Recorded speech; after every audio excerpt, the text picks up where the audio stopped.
নমস্কার বন্ধুরা, আজ পবিত্র গীতা পাঠের ১বিংশ দিন। আপনারা শুনছেন অর্জুন বিষাদযোগ প্রথম অধ্যায়ের ২১তম শ্লোক। আজকের শ্লোক আমাদের শেখাবে ১.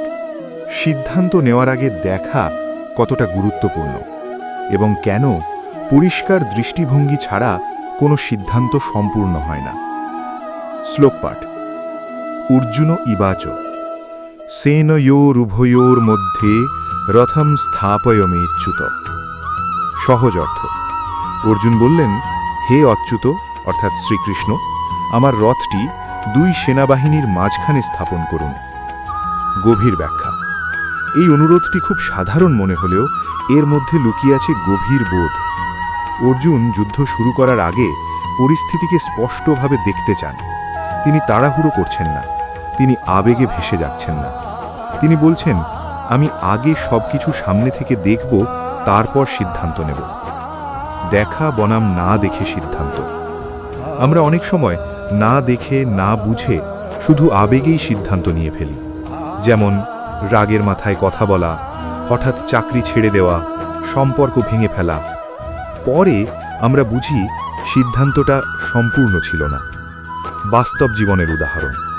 ধরুন আপনি একটি চাকরি ছাড়তে চাইছেন। অফিসের চাপ, সমস্যা, মানসিক অস্বস্তি সব মিলিয়ে আপনি ভাবলেন, আমি আর থাকব না।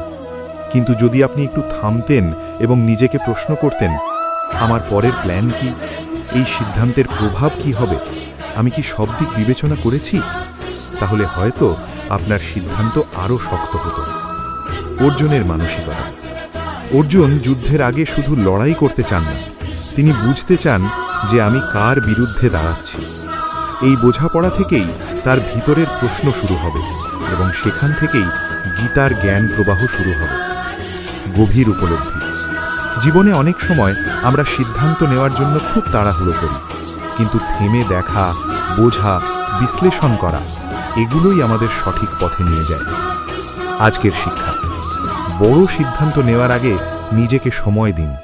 পরিস্থিতিকে সামনে থেকে দেখুন, সব দিক বিবেচনা করুন, কারণ দেখা ছাড়া নেওয়া সিদ্ধান্ত প্রায়ই অসম্পূর্ণ হয়। অর্জুনের মতোই আমাদেরও জীবনে থামতে শিখতে হবে। তাড়াহুড়ো নয়, পরিষ্কার দৃষ্টিভঙ্গি সঠিক পথ দেখায়। তাই সিদ্ধান্ত নেওয়ার আগে দেখুন, বুঝুন, তারপর এগিয়ে যান। পরবর্তী এপিসোডগুলি শোনার জন্য চ্যানেলটিকে সাবস্ক্রাইব করুন। ভিডিওটি ভালো লাগলে লাইক দিন, শেয়ার করুন আর কমেন্ট করে জানান, আপনি কি সিদ্ধান্ত নেওয়ার আগে সব দিক ভেবে দেখেন? জয় শ্রীকৃষ্ণ।